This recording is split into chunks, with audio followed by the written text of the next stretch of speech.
Lucena, Quezon Province po kayo? Oo. Ilang oras po ang biyahe papunta po dito? Pag-usap ko, 3 oras ko mahigit. 3 oras? Layo po, ano? Iniwan ko yung sasakyan ko kay ate. Ano naman? Grabe, ilang taon? 3 Halos years? 3 years po, halos Magti 3 years na po. Grabe po, ano? Tagal na rin po, ano? Ano po ma'am, sa pamamasada ko sa grad, hassle, sobra. Parang patitiis ko dyan. Ang ginagawa ko kasi, binabawas-bawasan ko, kunti-kunti lang. Ano ko? Okay lang po, relax lang po kayo para ano, pag masakit po sabihin nyo lang po sa akin. Saglit na saglit lang po ito. Promise. Gusto wag nyo lang pong hilain. Kung masakit po sabihin nyo lang. Ganyan. Wait lang. Relax lang po kayo. Tiisin nyo lang po para ano, matapos na po yung problema. O, di ba pag natanggal po natin to, ito lang po, ingron lang po. Saglit lang po. Kunting tiis lang po talaga.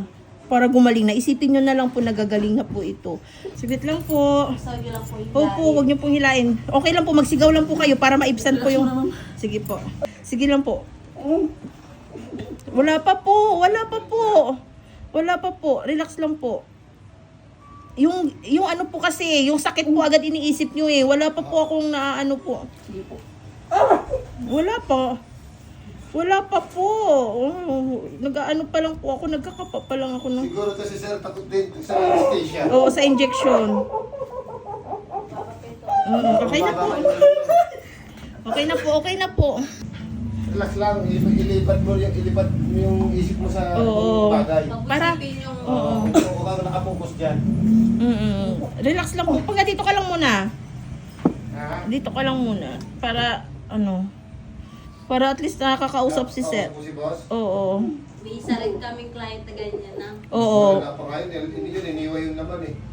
Hindi lang naman po ikaw yung mababa, yung pain tolerance po marami po.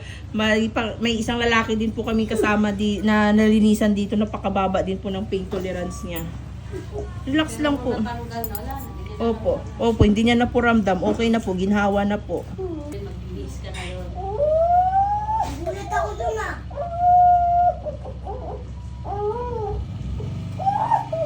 Ayan po, oh.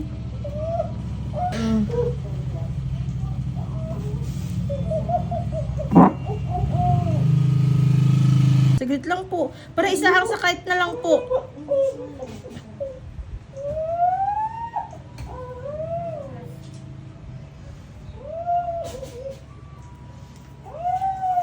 Saglit na lang po. Siyempre sila nahihirapan. Naaawa din po ako sa inyo. Pero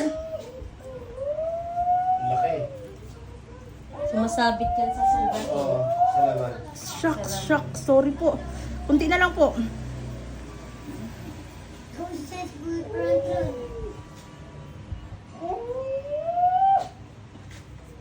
Hindi rin to kasi pwede i-push eh. Basta lang sumasaktan.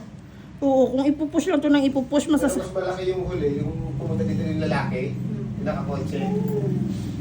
Yun, ang Oo, grabe laki nun. parang ngipin yun. Parang ngipin eh, kaya tuwa yung asawa niya, niyakap si Pangga eh.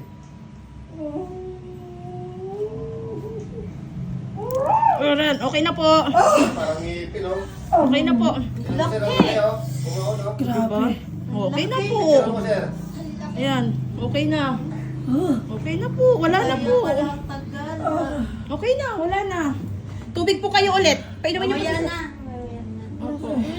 Ang laki.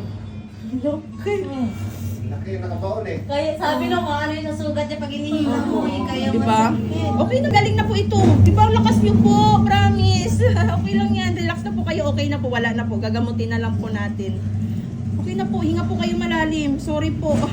Kahit mababa po yung pain tolerance niyo po, nakaibig sabihin, nakayanan niyo po.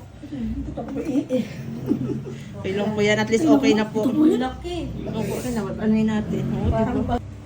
Grabe pagtitiis mo, kulang-kulang 3 taon. Ay, sarap. Diba? Sarap na po sa pakiramdam. Sabi sa'yo eh, kunting tiis lang eh. Oo. Wala, grabe. Oo. Sa'yo nakabaon dyan, ma'am. Hindi na Eh, hindi na po namin Kaya pala. Masakit ang ngayon, kondisyon eh. Yan Diba? ang tumutukod sa laman eh. Kailangan- Iba ko po para hindi po mawala. Ayan. Souvenir. Opo. Hindi, papakita niya po yung sa ano Pakita ko niya. sa atin. Sa kasasawa ko, pakita ko talaga yan. Opo, ayan, oh. Yan Oh. laki. Salamat po kay Ma'am Pangga. Ay, sulit yung biyahe na malayo. Dali pa ako na sir.